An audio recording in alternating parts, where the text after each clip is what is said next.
Evangelho segundo João, capítulo 19, versículos de números 32 ao 34.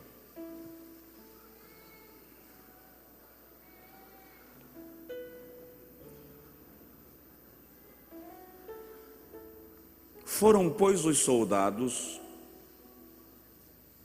e, na verdade, quebraram as pernas ao primeiro e ao outro que com ele fora crucificado. Mas vindo a Jesus e vendo-o já morto, não lhe quebraram as pernas. Contudo, um dos soldados lhe furou o lado com uma lança e logo saiu sangue e água. Quantos podem dizer amém? Amém. Coloque assim a mão no peito e diga assim: Senhor, eu não posso explicar, mas eu sei que Tu me amas e eu quero Te pedir, fala comigo, no nome de Jesus, amém. E diga assim comigo: deixou o esplendor,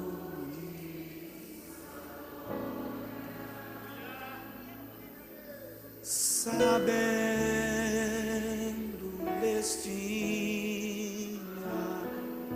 aqui, estava só e ferido no Gólgota. Pode sentar se quiser, para dar sua vida por mim.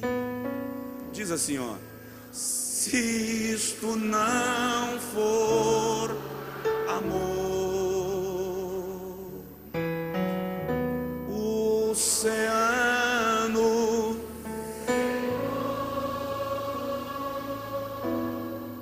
não há estrelas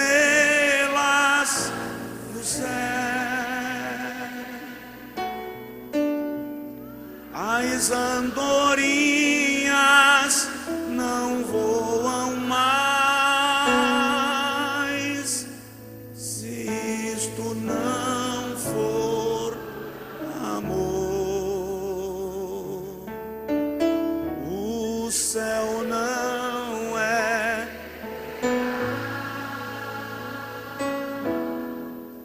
Tudo perde o valor se isto não for amor.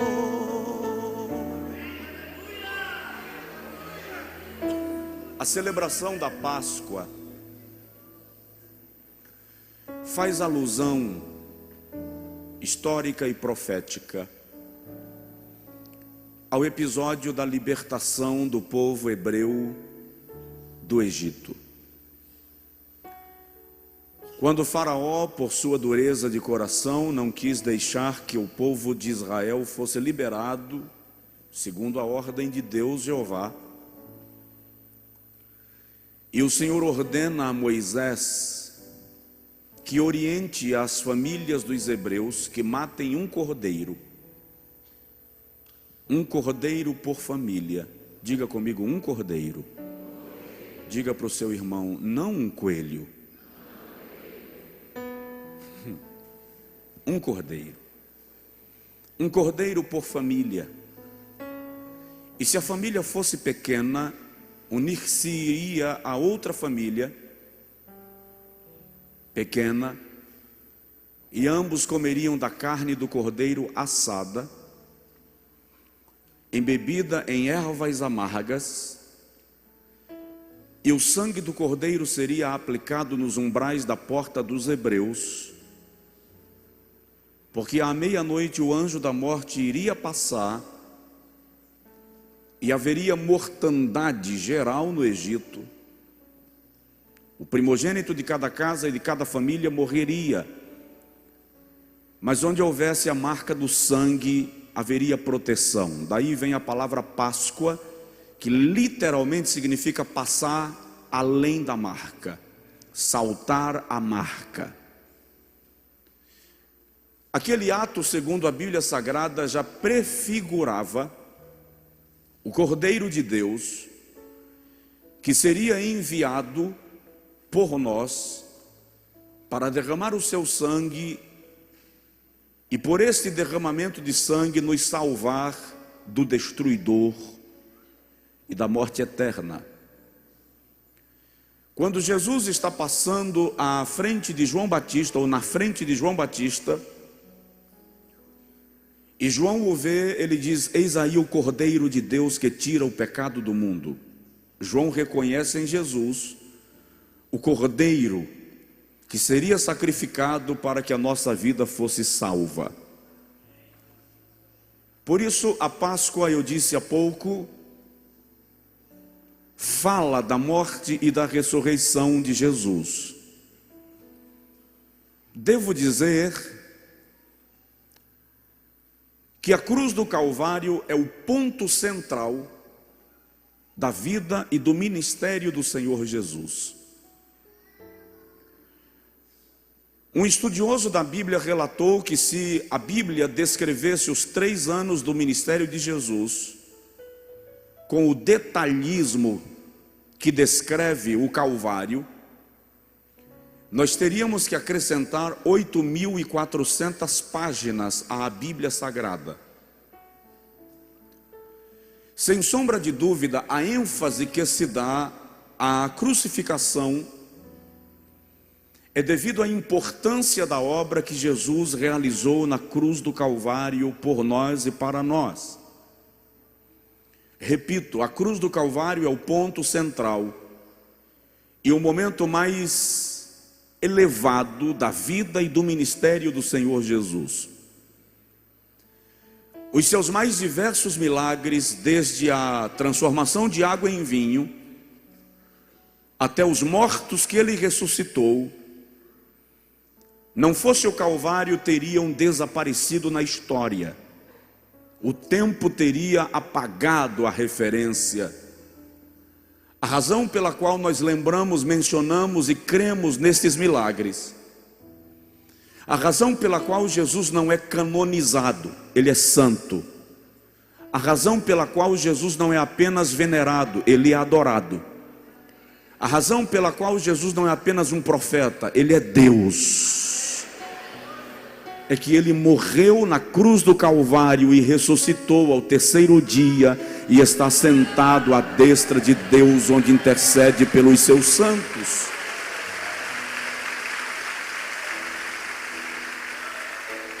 A cruz do Calvário é o lugar onde a videira verdadeira se fez raiz de terra seca.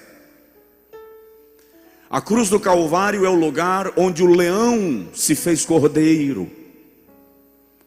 A cruz do Calvário é o lugar onde o Deus eterno se revelou o homem na sua inteireza. A cruz do Calvário é o lugar onde o santo se fez pecador. A cruz do Calvário é o lugar onde o rei se fez réu, onde o inocente se fez culpado, para por meio da sua morte dar vida àqueles que estavam mortos para sempre. Dwight Lyman Moody, um dos grandes pregadores da história, dizia que Satanás não consegue olhar para a cruz de Cristo porque contempla nela a importância da sua morte. Eu já mencionei uma certa feita em algum texto que Satanás, quando olha para a cruz de Cristo, enxerga nela a sua própria derrota e a vitória daqueles que creem no nome do Senhor ressurreto. Não podemos ou não devemos pensar na cruz de Cristo apenas do ponto de vista dramático. Não podemos pensar na cruz de Cristo apenas do ponto de vista do cinema e do teatro, porque a crucificação foi real. E a crucificação é a maior prova, a mais gritante prova do amor de Deus para conosco.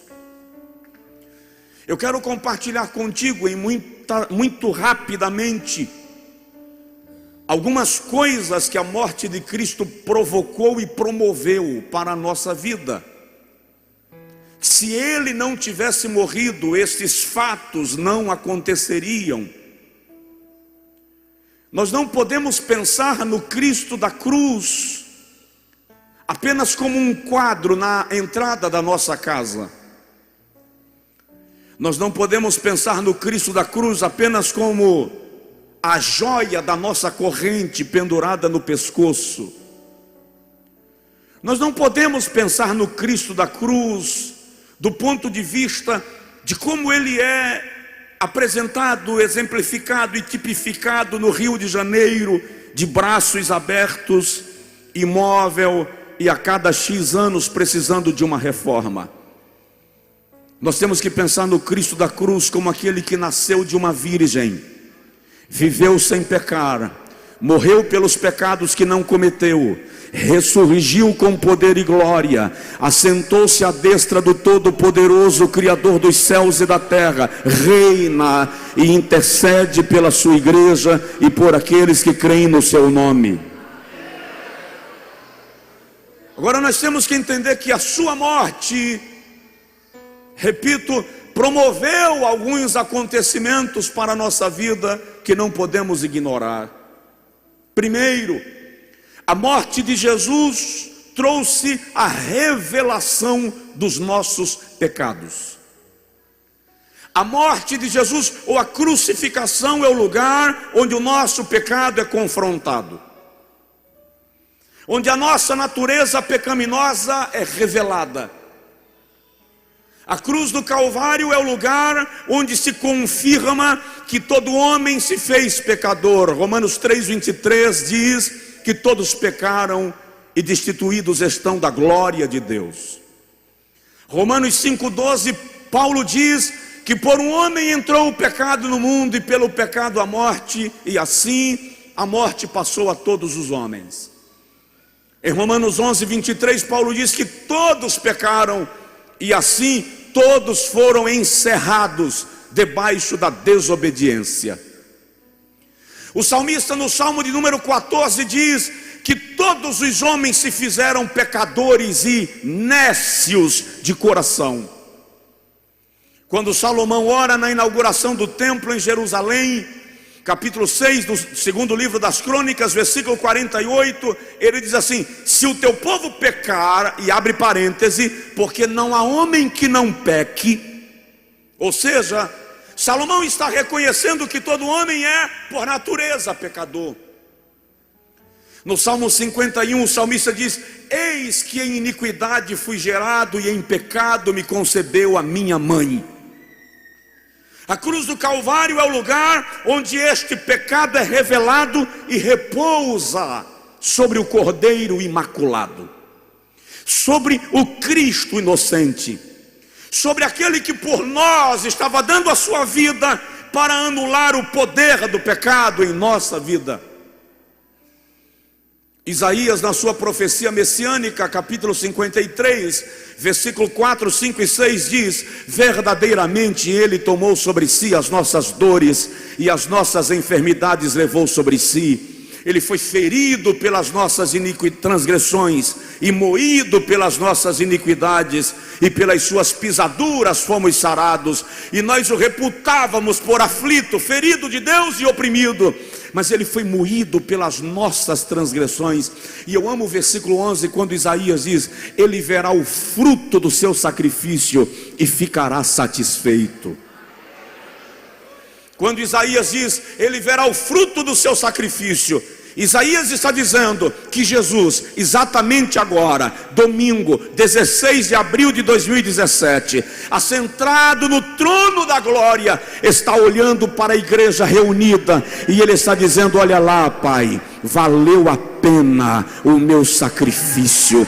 Eis ali o resultado da minha morte na cruz do Calvário. Aleluia. Então, primeiro, a morte de Cristo traz a revelação dos nossos pecados.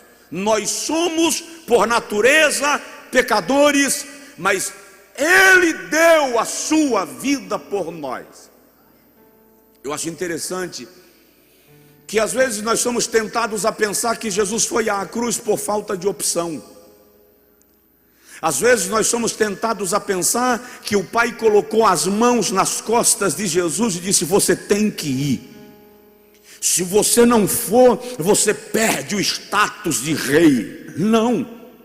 Pedro diz em Atos capítulo 2, versículo 25, que Jesus foi entregue por conselho e presciência, ou pré-conhecimento, conhecimento antecipado de Deus. Em Apocalipse capítulo 13, versículo 8, a Bíblia diz que Ele é cordeiro morto antes da fundação do mundo. Então Jesus não nasceu e cresceu sem saber o que lhe ocorreria. Ele sabia exatamente para que veio e estava disposto a cumprir o seu propósito, por uma única razão: eu e você, sem Ele, estaríamos perdidos. Segundo lugar, a morte de Jesus revela o amor de Deus. Dá uma provocada no seu vizinho e diz para ele: Deus ama você. A morte de Jesus revela o amor de Deus. De vez em quando, em nossa imbecilidade vaidosa, a gente diz assim: eu quero uma prova de que Deus me ama. Olha para a cruz. Não há maior prova de amor do que o Calvário. O poeta escreveu, eu vou contextualizar, e disse que se as águas do mar fossem tinta e o azul celeste fosse papel, se todas as árvores fossem penas ou canetas, e todos os homens fossem poetas, nem mesmo assim seria possível expressar o grande amor de Deus. Num dos versículos mais conhecidos da Bíblia, Jesus diz: porque Deus amou o mundo de tal maneira que deu o seu Filho unigênito, para que todo aquele que nele crer não pereça, mas tenha a vida eterna. Paulo diz aos Romanos, no capítulo 5, versículo 8, que Deus prova o seu amor para conosco, sendo que Cristo morreu por nós, quando nós ainda éramos pecadores. Na primeira epístola de João, capítulo 5, versículo de número 12, 13 e 19, João diz que nisto conhecemos o amor do Pai, em que Ele deu o seu Filho por nós. Aí João diz no versículo 19: e nós o amamos porque Ele nos amou antes de nós o amarmos. Ele nos amou primeiro. Deus ama você, e a cruz do Calvário é a revelação desse amor. Presta atenção, a filosofia não entende isso, porque não comporta na filosofia. A religião não entende isso, porque não comporta na religião. A mentalidade humanista não entende isso, porque não comporta na compreensão de amor do homem. Mas Deus nos ama com amor tão pleno, que o amor de Deus é tão maior que você, que a Bíblia Sagrada vai revelar que o seu amor é que encobre a nossa multidão de pecados. Nada pode colocar em questão o amor de Deus pela minha vida e pela tua vida. Deus ama você. Se tivesse tempo e fôssemos dar exemplos de expressão de amor, iríamos falar da parábola da ovelha perdida, quando ele deixa 99 no aprisco e vai buscar uma por amor. Poderíamos falar da parábola da dracma perdida, quando uma mulher acende as lamparinas da casa para procurar uma dracma. Poderíamos falar do filho pródigo, que afronta e humilha o pai, e ao voltar é recebido com amor. Se fôssemos falar desta prova de amor, eu iria falar para você olhar no teu espelho e perceber que a única explicação para estarmos vivos é a afeição de Deus, é a compaixão de Deus, é o zelo de Deus, é o carinho de Deus, é a proteção de Deus, é a aliança de Deus e a sua misericórdia conosco. Só se você puder, erga sua mão e dê glórias a Ele, porque Ele ama você.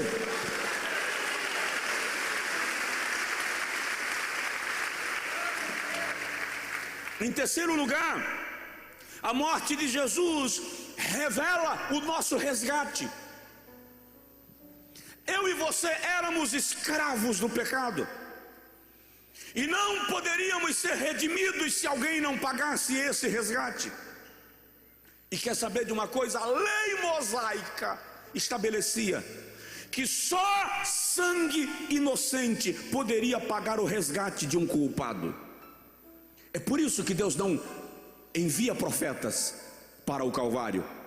É por isso que Deus não envia patriarcas para o Calvário. Ele envia seu próprio filho, Cordeiro imaculado, sacerdote santo, que jamais pecou, para vir, para sofrer ou pagar o preço da nossa transgressão. No Salmo de número 44, o salmista diz que nenhum homem pode pagar o valor do resgate da sua alma. E ele diz: por mais rico que seja, ainda que venda todos os seus bens, empobrecerá, viverá na miséria e não pagará o valor da sua alma. Mas quando Jesus está celebrando a Páscoa com os discípulos, ele diz assim: esse é o sangue da nova aliança que será derramado em resgate de muitos. Na primeira epístola de Pedro, capítulo de número 1, versículo de número 18 e 19, Pedro diz assim: sabendo que não foi com ouro ou prata, ou coisas corruptíveis semelhantes a estas, que fostes resgatados da vossa vã maneira de viver, a qual por tradição recebeste dos vossos pais, mas com o sangue de Jesus, como o sangue de um cordeiro imaculado e sem ruga. Dá uma sacudidela no seu vizinho e diz para ele: o preço foi pago, a dívida foi quitada. O preço foi pago, a dívida foi quitada. Você não é escravo do pecado, você foi resgatado, você foi redimido. Satanás não é seu dono, ele não pode chantagear você, porque alguém já pagou o preço por você.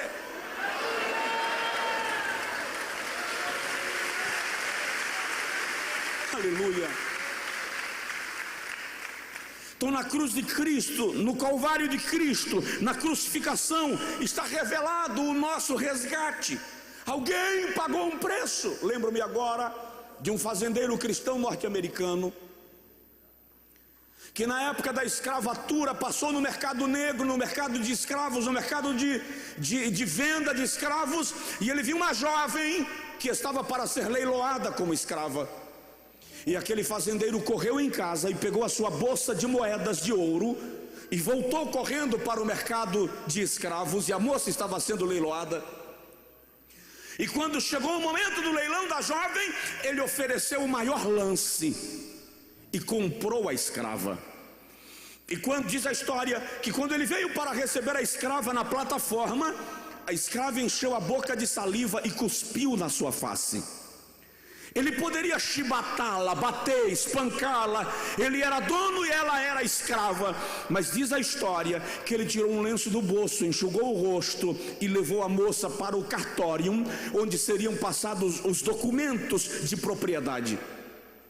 E quando chegou lá, que passaram o documento de posse da escrava, ela é sua, ele mandou lavrar uma carta de alforria.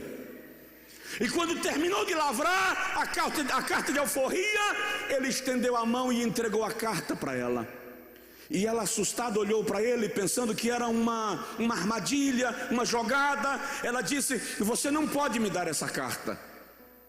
Se você me entregar essa carta, eu serei livre, eu não serei sua escrava. Você acabou de pagar. E ele, olhando para a jovem, disse: filha, eu não te comprei para te escravizar, eu te comprei para te libertar. Foi isso que Jesus fez comigo e com você. Essa é a raiva do diabo. Sabe por quê? Porque quem serve ao diabo serve como escravo, tem a mente entorpecida, depende dos vícios, depende dos prazeres, serve na escravidão. Mas eu e você não. Deus não tem escravos, tem filhos. Ele pagou o preço para você ser livre. Livre, livre, você é livre.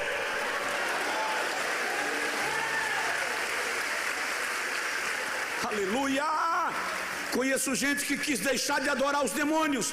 Conheço gente que quis deixar de oferecer oferendas aos demônios. E o demônio disse: vou matar você, vou matar seu pai, vou matar seu filho. Porque o diabo tem que manter escravos. Deus não. Se você disser para ele não te quero, ele te respeita. Se você disser para ele não te amo, ele te respeita. Se você disser não vou à igreja, ele te respeita. E se você disser quero te amar, ele diz eu também te amo. Se você disser eu te quero, Senhor, ele diz eu também te quero. E se você disser para ele não te quero mais e foi embora, e o diabo te escravizar, lá na tua escravidão você clama, e ele desce ao teu encontro e te tira da masmorra e te livra. Aleluia. Porque tem um preço pago, tem um resgate pago, tem uma conta que foi paga. Queria falar com mais detalhes de cada item desse, mas cada item desse dá uma pregação. Então, na cruz de Cristo está revelado o nosso resgate. Em primeiro lugar, a crucificação revela os nossos pecados. Em segundo lugar, a crucificação revela o amor de Deus. Em terceiro lugar, a crucificação revela o nosso resgate. Em quarto lugar, a crucificação revela a nossa libertação. Porque ele morreu, nós somos livres. O cordeiro morto no Egito era a garantia de que haveria libertação da escravidão. O cordeiro morto no Calvário é a garantia de que podemos ser livres. Lembro agora de Jesus chegando na sinagoga em Nazaré, e entregam para ele o livro o rolo do profeta Isaías para que ele leia. Isso está registrado em Lucas capítulo 4, versículo 18. E ele abre o rolo do profeta Isaías naquilo que para nós é o capítulo 61. E ele começa dizendo assim, eu amo esse versículo, esse negócio é extraordinário: o Espírito do Senhor Jeová está sobre mim, porque ele me ungiu para pregar boas novas aos mansos, enviou-me a restaurar os contritos de coração, a declarar a abertura de prisão aos presos, a anunciar o ano do Senhor, aceitável do Senhor, e a salvação do nosso Deus.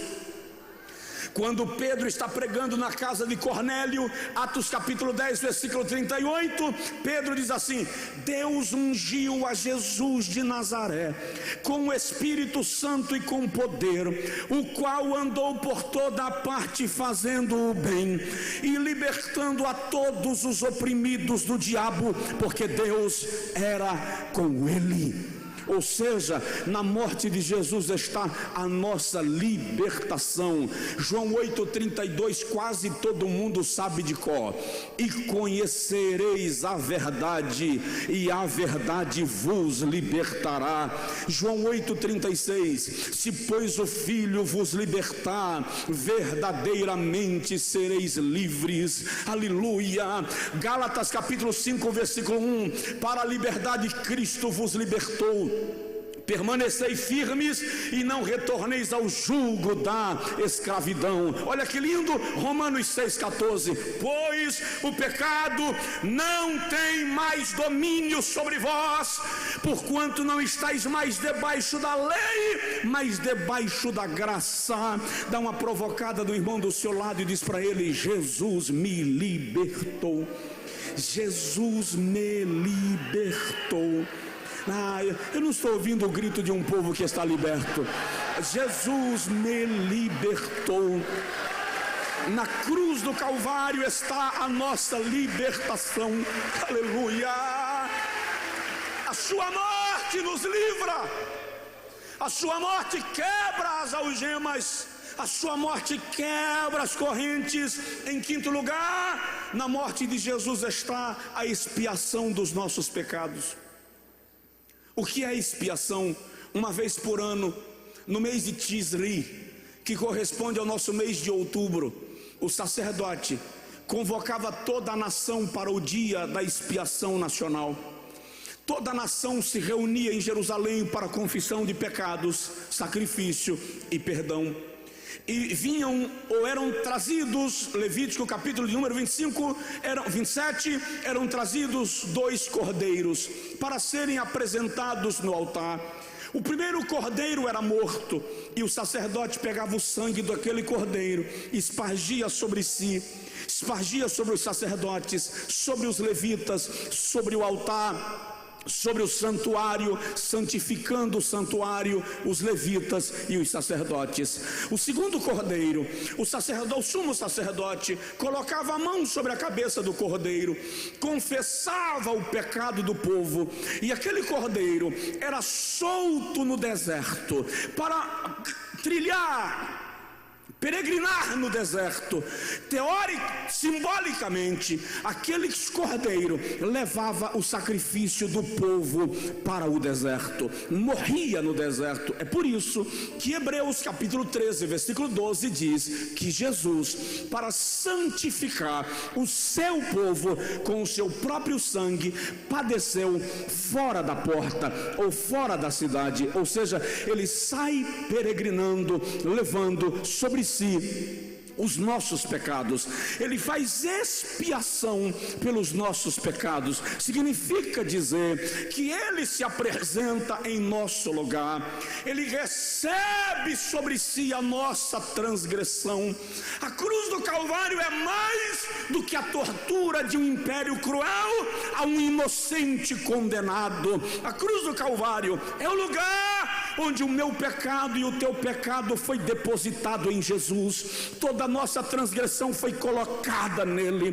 Quando Deus, o Pai, olha do céu para o Calvário, não vê mais o seu Filho inocente, vê os nossos pecados repousando sobre ele. É por isso que o Pai vira as costas, é por isso que o Pai lhe deixa só, e é por isso que ele diz: Deus meu,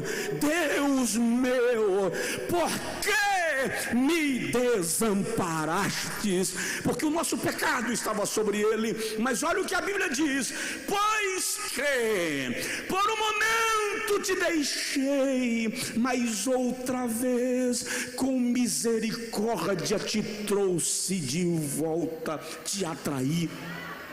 Então a cruz do Calvário é o lugar onde Jesus recebe os nossos pecados. Presta atenção numa coisa: não deixe o diabo lhe escravizar com acusações, não deixe o diabo lhe escravizar com mensagens ruins. Quando Satanás ficar passando na tua cara teu pecado, manda ele ser besta no inferno, porque para ele não tem jeito, mas para você tem.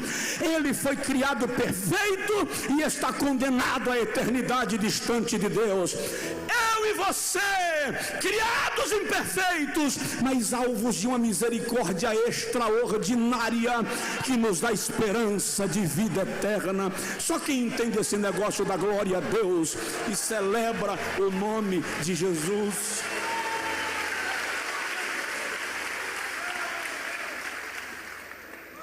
Já estou terminando. Na cruz do Calvário está a nossa reconciliação com Deus, está o renovo da nossa aliança com Deus. Eu não sei se você lembra que quando Deus cria Adão e Eva e os coloca no jardim, eu estou pregando rápido assim, porque eu não quero passar do horário, eu quero que você entenda o que eu estou lhe dizendo sobre a cruz do Calvário. Quando Adão e Eva foram postos no Éden, a Bíblia diz que diariamente o Senhor vinha para conversar com Adão e Eva. Quando Adão peca, a Bíblia Sagrada declara que o Senhor expulsou Adão e Eva do Éden. E ao expulsar a Adão e Eva do Éden, o Senhor colocou uma espada flamejante se movendo em torno da árvore da vida. E o Senhor colocou querubins para guardar o caminho da árvore da vida. A relação entre Deus e o homem estava rompida. Preste atenção, em Êxodo capítulo 28, quando o Senhor dá a Moisés a planta, o modelo, o padrão do tabernáculo e do santuário, o Senhor manda a Moisés colocar um véu espesso entre o lugar santo e o lugar santo dos santos. No lugar santo dos santos estava a arca, que era o maior símbolo material da presença de Deus. Sobre a arca estavam 2 querubins, representando guardiães dos oráculos de Deus. Aquele véu representava separação. Aquele véu indicava: ninguém pode passar daqui. Só o sumo sacerdote, uma vez por ano, no dia da expiação que eu acabei de falar, rompia o véu para sacrificar e interceder pelo povo. Agora preste atenção, e eu amo esse texto, porque quando Jesus está no Calvário, pastores, e ele diz assim: Pai, em tuas mãos eu entrego o meu espírito. Ele diz que a terra tremeu, o sol escureceu, mas o lindo, olha a beleza, o véu do templo se rasgou. Diga comigo: o véu do templo se rasgou. Diz para o teu vizinho: o véu do templo se rasgou. Sabe como? Diga comigo: de alto a baixo. Repete: de alto a baixo. Repete, porque essa é a parte linda: de alto a baixo. Sabe por que de alto a baixo? Porque quando Jesus morre, o véu não rasgou porque as colunas do templo abriram. O véu rasgou de alto a baixo porque o próprio Deus desce e rasga o véu e abre caminho.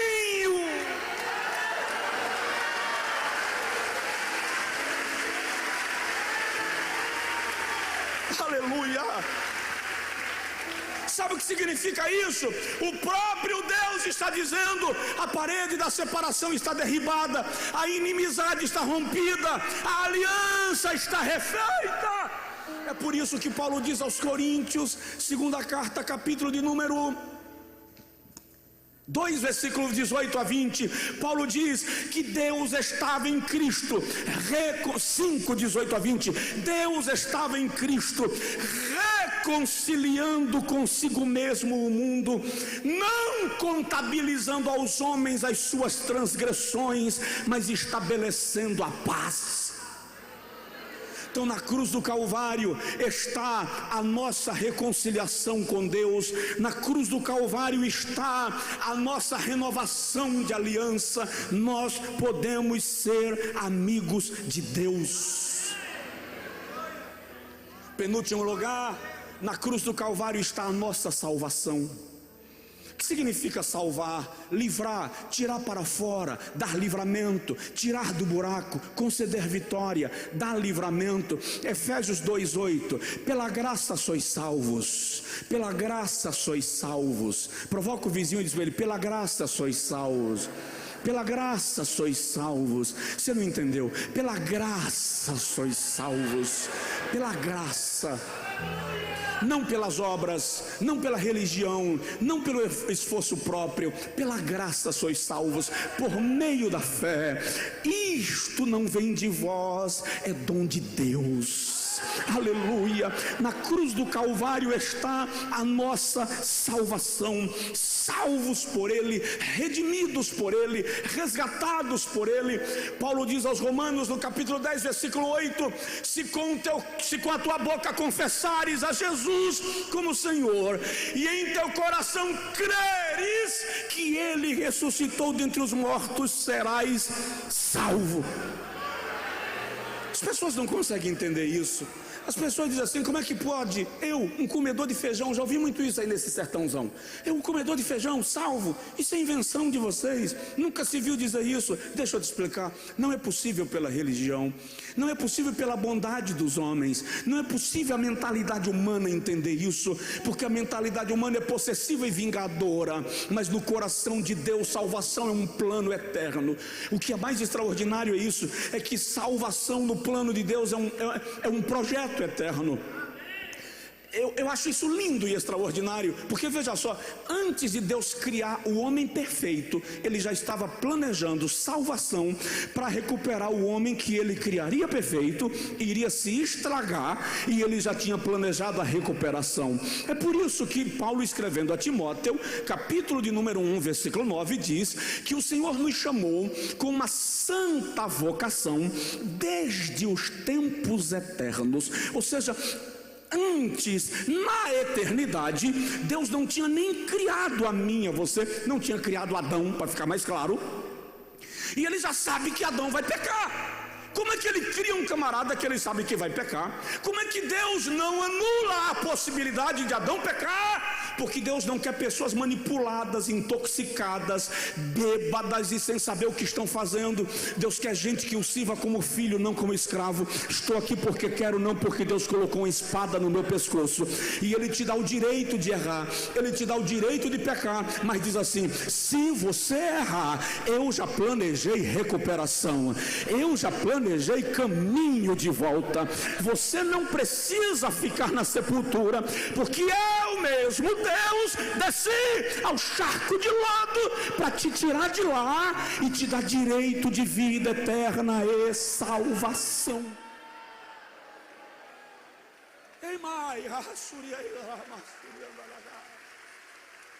Aleluia. E é incrível, ninguém pode negar. Os sociólogos têm que reconhecer, todos os estudiosos têm que admitir que nenhuma mensagem, nenhum conceito, nenhum princípio é capaz de mudar a vida dos homens como o Evangelho de Jesus Cristo. Esse Evangelho é tão poderoso e essa salvação é tão extraordinária. Presta atenção, camarada já me ligou de madrugada, 2 horas da manhã, e disse assim: pastor, eu sou assaltante, eu sou líder de uma quadrilha de assalto a banco, eu estou na praça da cidade X, esperando a hora de arrombar um banco, e procurando a rádio, eu ouvi uma pregação e deixei a pregação tocar, era o senhor que estava pregando, eu liguei agora para a rádio e pedi ao apresentador para me dar seu número de telefone, e ele me deu. Eu não quero assaltar mais o banco, eu quero aceitar Jesus como Salvador. Quem pode fazer isso senão o Evangelho, gente?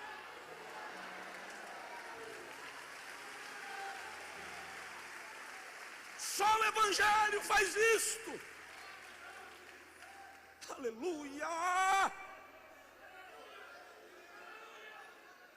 Eu estava pregando numa cidade, e no meio o culto transmitido pelo rádio, no meio da pregação, o Senhor começou a me usar para expulsar, repreender espírito de morte. Antes da pregação terminar, eu já tinha concluído o apelo. Uma moça chegou em pé no púlpito da igreja, assanhada, descabelada, desmantelada. Ela disse: eu estava acompanhando o culto pela rádio, e eu estava em casa com o copo de veneno para cometer suicídio. Quando você começou a orar, Deus me deu vontade de vir para cá. Eu quero aceitar Jesus como Salvador. Salvação, Calvário, Cordeiro de Deus. O Cordeiro de Deus morreu para isso, para salvar você e para mudar a nossa vida pelo poder do Evangelho.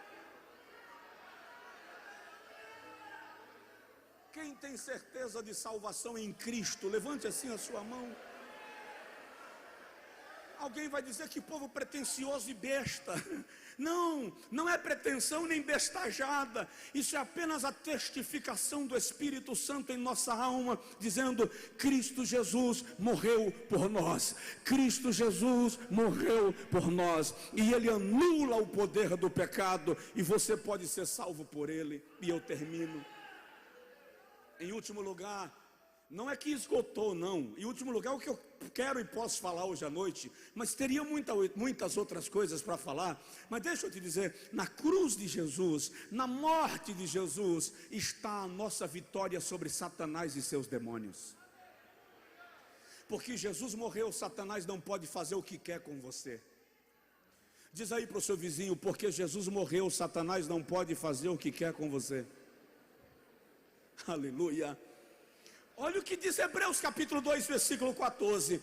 O escritor da epístola aos Hebreus, no capítulo 2, versículo 14, diz assim: visto que, assim como os homens são sujeitos às coisas concernentes à carne e o sangue, também ele se sujeitou às mesmas coisas, para que por meio da morte derrotasse aquele que tinha o império da morte, isto é, o diabo.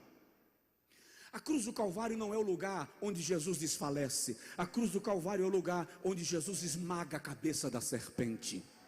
A cruz do Calvário é o lugar onde Jesus tira o poder de Satanás de fazer o que quer.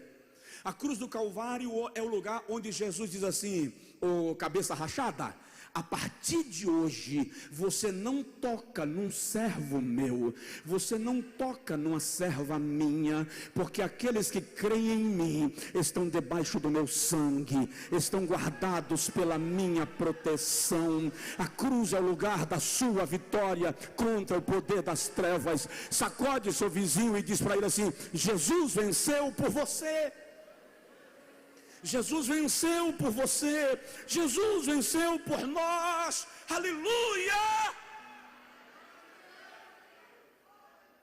Apocalipse capítulo 12, versículo 9 e 10, um anjo brada e diz assim: já está preso o acusador dos nossos irmãos, o qual os acusava de dia e de noite diante de Deus, mas eles o venceram pelo sangue do Cordeiro e pela palavra do seu testemunho. Primeira epístola de João, capítulo 2, versículo 14, João diz assim: eu vos escrevi, jovens, porque sois fortes, a palavra de Deus está em vós, e já vencestes o maligno. E eu vou dar mais uma referência, Romanos 16, 20, Paulo diz assim: em breve, diga comigo, em breve, diga para o seu vizinho, em breve, diz para você assim, em breve.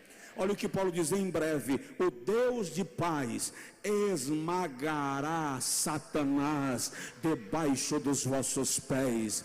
No dia da glorificação da igreja, no dia em que a igreja for posta para reinar com ele, todo o poder das trevas será definitivamente esmagado, e eu e você reinaremos com ele para sempre. Por isso que ele morreu. Fica de pé quem puder, por favor.